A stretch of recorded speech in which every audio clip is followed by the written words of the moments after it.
అందరికీ praise the lord. Welcome to my channel. ఈరోజు Samuel story అయితే చూసుకుందాం. యెహోషువ, గిద్యోను లాంటి వారు గొప్ప సైనికులు, యోధులు కూడా.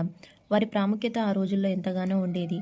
అయితే మరో వర్గం వారు కూడా ప్రాముఖ్యంలోకి రావటం మొదలైంది. వారిని ప్రవక్తలు అనేవారు. వారు దేవుడు చెప్పిన మాటల్ని ప్రజలకు చెప్తూ ఉంటారు. అది వారి పని. అలాంటి ప్రవక్తల్లో సమూయేలు మొదటివాడు. ఇజ్రాయెల్ ప్రజలకు మొదటి రాజు నియమించబడేదాకా సమూయేలే వారికి నాయకుడై నడిపించాడు. సమూయేలు పుట్టకముందే దేవునికి వాగ్దానం చేయబడటం. సమూయేలు పుట్టిన విధానం అసాధారణమైంది. పిల్లల్ని కలిగి ఉండటం దేవుని ఆశీర్వాదానికి గుర్తు.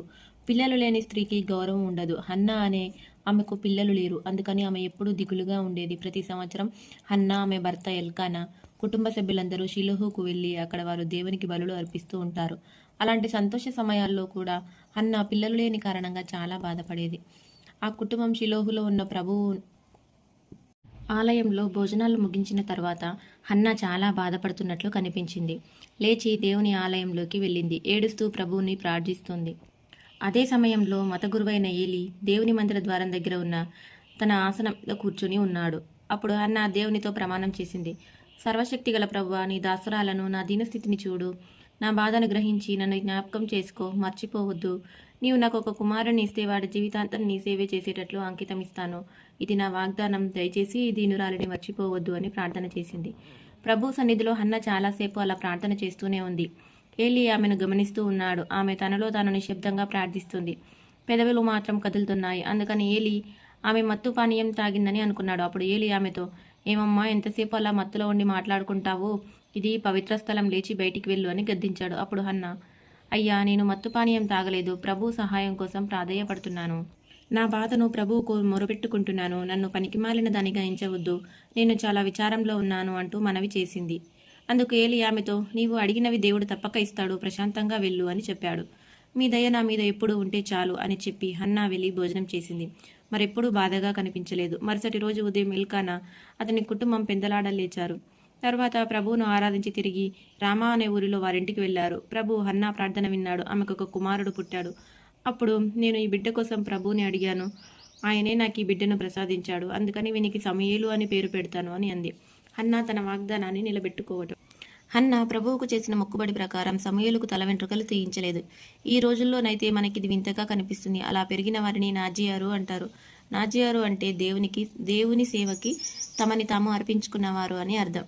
సమూయేలు ఇంకా చిన్న పిల్లవాడుగా ఉన్నప్పుడే హన్నా బాలుణ్ణి షిలోహులోని ఆలయానికి తీసుకుని వెళ్ళింది. ఆమెతో 3 సంవత్సరాల వయసు గల ఓ ఎద్దుని, కొంత పిండిని, తోలు తిత్తి నిండా ద్రాక్షరసం ప్రభువుకు అర్పణగా తీసుకెళ్ళింది. ఆ తల్లిదండ్రులు ఇద్దరు ఆ బాలుడిని మత గురువైన ఏలీ దగ్గరికి తీసుకువెళ్లారు. అప్పుడు హన్నా ఏలీతో, అయ్యా, నన్ను గుర్తుపట్టారా? ఓ రోజు ఈ ఆలయంలో నాకు ఒక కుమారుని దయచేయమని ప్రభువును ప్రార్థించాను. ఆయన నా ప్రార్థన విన్నాడు, ఈ బిడ్డను ప్రసాదించాడు. ఈ బాలుడు తన బతికినంత కాలం ప్రభు సేవ చేసేందుకు సమర్పిస్తున్నాను అని చెప్పింది. ఆ తర్వాత అక్కడ వారు ప్రభువును ఆరాధించారు. దేవుని మాటలు సమూయేలు విన్నాడు. ఆ రోజుల్లో ఏలీ ప్రభువుకు సేవ చేయటం ఎలాగో సమూయేలుకు నేర్పుతున్నాడు. ఆ రోజుల్లో ప్రభు సందేశం గాని, దర్శనం గాని ప్రజలకు దొరకటం అరుదైపోయింది. ఏలీకి ముసలితనం వల్ల కళ్ళు అసలు కనిపించడం లేదు. ఇంచుమించుగా ఏలీ పూర్తిగా గుడ్డివాడైపోయాడు. ఓ రాత్రి అతను తన గదిలో నిద్రపోతూ ఉన్నాడు. సమూయేలు నిబంధన పెట్టే దగ్గర పవిత్ర స్థలంలో నిద్రపోతున్నాడు.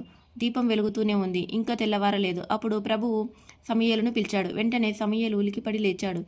ఏలీ పిలిచాడనుకొని, అయ్యా, చిత్తమంటూ పరిగెత్తుకుంటూ ఏలీ దగ్గరికి వెళ్ళి, అయ్యా, నన్ను పిలిచారా? నేను ఇక్కడ ఉన్నాను అన్నాడు. అందుకు ఏలీ, బాబు, నేను నిన్ను పిలవలేదు, వెళ్ళి నిద్రపో అని చెప్పాడు.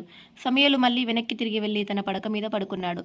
మూడోసారి ప్రభువు మళ్ళీ సమూయేలును పిలిచాడు. సమూయేలు ఏలీ పిలుస్తున్నాడనే అనుకున్నాడు. అతని దగ్గరికి వెళ్ళి, అయ్యా, మీరు నన్ను పిలిచారు, నేను ఇక్కడ ఉన్నాను అన్నాడు. అప్పుడు సమూయేలును ప్రభువు పిలుస్తున్నాడని ఏలీ గ్రహించి సమూయేలుతో, బాబు, వెళ్ళి నిద్రపో. ఈసారి ఆయన నిన్ను పిలిస్తే, చిత్తం ప్రభు, చెప్పండి, మీ దాసుని వింటున్నాను అని చెప్పు అన్నాడు. సమూయేలు వెళ్ళి పడుకున్నాడు. ప్రభువు వచ్చి అక్కడ నిలబడి, సమూయేలు, సమూయేలు అని మళ్ళీ పిలిచాడు. అప్పుడు సమూయేలు, చిత్తం ప్రభు, తమ దాసుని వింటున్నాను, చెప్పండి అన్నాడు. ప్రభువు సమూయేలుతో, ఇజ్రాయేలు ప్రజలకి ఒక భయంకరమైన పరిస్థితిని నేను కలగజేయబోతున్నాను. అది తొందరలోనే జరుగుతుంది. ఏలీ కుమారులు నాకు వ్యతిరేకంగా చెడ్డ మాటలు మాట్లాడుతున్నారు. తప్పకుండా వారిని శిక్షిస్తాను.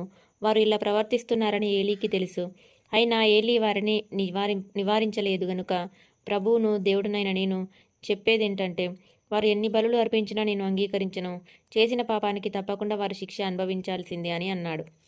తరువాత సమూయేలు తెల్లవారేదాకా పడుకున్నాడు. బాగా తెల్లవారిన తర్వాత లేచి ప్రభువు ఆలయం తలుపులు తీశాడు. ఆ రాత్రి జరిగిన విషయం గురించి ఏలీతో చెప్పటానికి భయపడ్డాడు. అయితే ఏలీ సమూయేలుని బాబు సమూయేలు అని పిలిచాడు. అందుకు సమూయేలు చిత్తమయ్యా అన్నాడు. అప్పుడు ఏలీ సమూయేలుతో, బాబు, రాత్రి ప్రభువు నీతో ఏం చెప్పాడు? ఆయన నీతో చెప్పిందంతా ఏమీ దాచకుండా నాతో చెప్పు. చెప్పకపోతే ప్రభు నిన్ను శిక్షిస్తాడు అన్నాడు. అప్పుడు సమూయేలు ప్రభు తనతో చెప్పినదంతా ఏలీకి చెప్పాడు. అప్పుడు ఏలీ, ఆయన ప్రభువు, ఆయనకు ఏది మంచిదనిపిస్తే అది చేస్తాడు అన్నాడు. సమూయేలు వయస్సులో ఎదిగే కొద్దీ ప్రభువు అతనికి తోడుగా ఉన్నాడు. ప్రభువు పేరున సమూయేలు ఏ చెబితే అది తప్పకుండా జరిగేది. ఇజ్రాయేలు దేశంలోని ప్రజలందరూ సమూయేలును నిజంగా ఓ ప్రవక్త అని నమ్మారు. షిలోహులో ప్రభువు సమూయేలుతో తరచుగా మాట్లాడేవాడు. ఇజ్రాయేలు ప్రజలంతా సమూయేలు చెప్పే మాటలు జవదాటకుండా వినేవారు.